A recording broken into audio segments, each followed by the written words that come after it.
जय हिंद। आप सभी लोगों का स्वागत है आपके अपने YouTube channel Goswami class time पर। दोस्तों उम्मीद करेंगे कि आप लोग बढ़िया होंगे, मस्त होंगे, स्वस्थ होंगे और अच्छे से पढ़ाई लिखाई जो दोस्तों कर रहे होंगे। तो दोस्तों फिर से आज की इस वीडियो में हम लोग क्लास 10th के साइंस का वैसे महत्वपूर्ण सब्जेक्ट के रिविजन को दोस्तों हम इस वीडियो में आपको बताने वाले हैं जो आपको फाइनल एग्जाम में दोस्तों पूछे जाएंगे। ठीक है, तो दोस्तों अगर आपका भी एग्जाम 21 फरवरी का है तो आपके लिए वीडियो जो दोस्तों बहुत ही महत्वपूर्ण है। ठीक है, क्योंकि हम इस वीडियो में 3 ऐसे महत्वपूर्ण सब्जेक्टिव क्वेश्चन को जो दोस्तों हम बताने वाले हैं जो आपको फाइनल परीक्षा में पूछे जाएंगे। ठीक है, तो चलिए इस वीडियो को शुरू करते हैं। तो दोस्तों इसमें 3 सवाल ये है साइंस का और तीनों बहुत ही महत्वपूर्ण सवाल है। ठीक है, जैसे कि देख सकते हैं कि पहला सवाल है कि मेंडेलीव का आवर्त नियमों को लिखें। ठीक है, ये भी महत्वपूर्ण है। दूसरा है ओजोन परत क्या है, ओजोन क्या है या ओजोन परत क्या है। ठीक है, यहाँ पर सुधार कर लीजिएगा, यहाँ पर रहेगा ओजोन परत, ओजोन परत क्या है।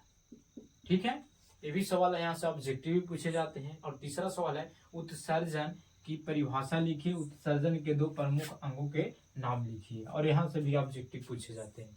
ठीक है, तो चलिए एक एक करके जो दोस्तों तीनों सवाल को दोस्तों हम लोग उत्तर को जानते हैं। ठीक है, तो अगर आपसे पूछेंगे कि मेंडेलीव का आवर्त नियम को लिखे तो आप उत्तर में लिखेगा कि तत्वों के भौतिक और रासायनिक गुण उनके परमाणु द्रव्यमानों के आवर्त फलन होते हैं। इसे ही मेंडलीव का आवर्त नियम कहते हैं और सबसे पहले आवर्त सारणी मेंडलीव ने बनाया था। यहाँ से सवाल पूछेंगे कि सबसे पहले आवर्त सारणी किसने बनवाया था, तो मेंडलीव ने बनवाया था। ठीक है, अगर आपसे पूछेंगे कि मेंडलीव का आवर्त नियम क्या है, तो तत्वों के भौतिक और रासायनिक गुण जो होते हैं उनके जो परमाणु द्रव्यमान को दोस्तों हम लोग क्या कह देंगे, तो मेंडलीव के आवर्त का नियम कहेंगे। ठीक है, तो दोस्तों ये छोटा है, इसको याद रखिएगा, ये आपको एग्जाम में पूछे जाएंगे। ठीक है, तो दोस्तों दूसरा सवाल है कि ओजोन परत क्या है, और यहाँ से दोस्तों आप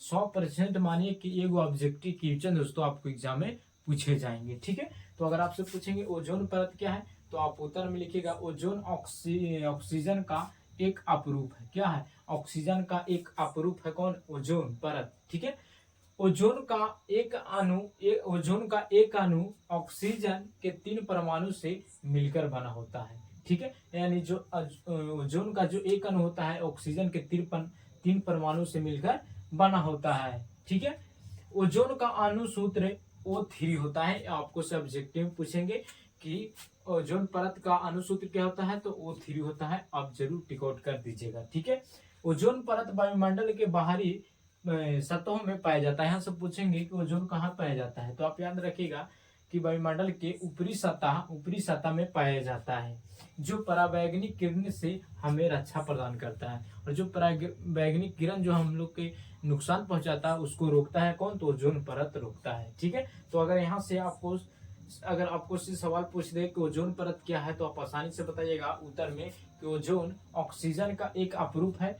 ओजोन का एक अणु ऑक्सीजन के 3 परमाणुओं से मिलकर बना होता है। ओजोन का अणु सूत्र O3 होता है। ओजोन परत वायुमंडल के बाहरी सतहों में पाया जाता है, जो परावैंगनिक किरणों से हमें रक्षा प्रदान करता है, यानी हम लोग की सुरक्षा करता है। ठीक है, तो दोस्तों इस प्रकार से आप लिख दीजिएगा तो आपको एक भी नंबर दोस्तों एग्जाम में नहीं कटेगा और पूरा में पूरा अंक जो दोस्तों मिल जाएगा। ठीक है, तो दोस्तों अगर आपको वीडियो अगर आपको दूसरा सवाल समझ में आ गया होगा तो दोस्तों आप 2 नंबर प्राप्त कर लेंगे। ठीक है, तो दोस्तों तीसरा सवाल है कि उत्सर्जन की परिभाषा लिखिए, उत्सर्जन के 2 प्रमुख अंगों के नाम लिखिए। ये भी सवाल बहुत ही महत्वपूर्ण है, ये बायोलॉजी का सवाल है और बायोलॉजी का सवाल ये बहुत ही महत्वपूर्ण है। ठीक है, तो आप याद रखिएगा उत्सर्जन के मतलब होता है, उत्सर्जी या उत्सर्जन के मतलब होता है कि बेकार पदार्थ शरीर से बाहर निकलना। ठीक है, तो लिखिएगा कि शरीर के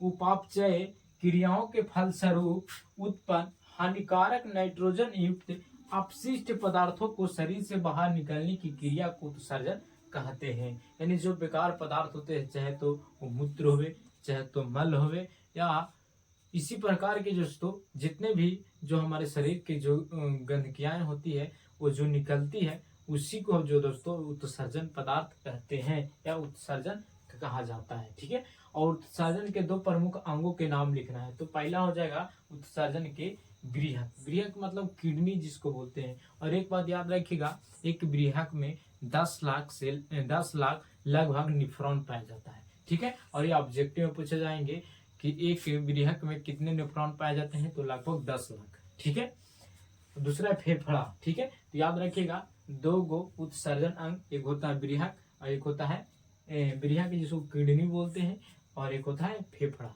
ठीक है, तो ये 3 सवाल दोस्तों आपको एग्जाम में पूछे जाएंगे। तीनों सवाल को दोस्तों आप अच्छे से इसको पढ़ लीजिए, अगर चाह रहे हैं तो इसको स्क्रीनशॉट कर लीजिए और इसको एक बार पढ़ लीजिए, ताकि अगर आपको से एग्जाम में सवाल पूछेंगे तो आप आसानी से जवाब दे दीजिएगा। ठीक है, तो दोस्तों अगर आपको ये वीडियो पसंद आया होगा तो आप इस वीडियो को लाइक जरूर कीजिएगा। अगर आप चैनल पर पहली बार होंगे तो चैनल को भी सब्सक्राइब कर लीजिएगा, क्योंकि इसी तरह का वीडियो दोस्तों आपको लगातार मिलता रहेगा। ठीक है, तो दोस्तों मिलेंगे अगले वीडियो में। जय हिंद, धन्यवाद।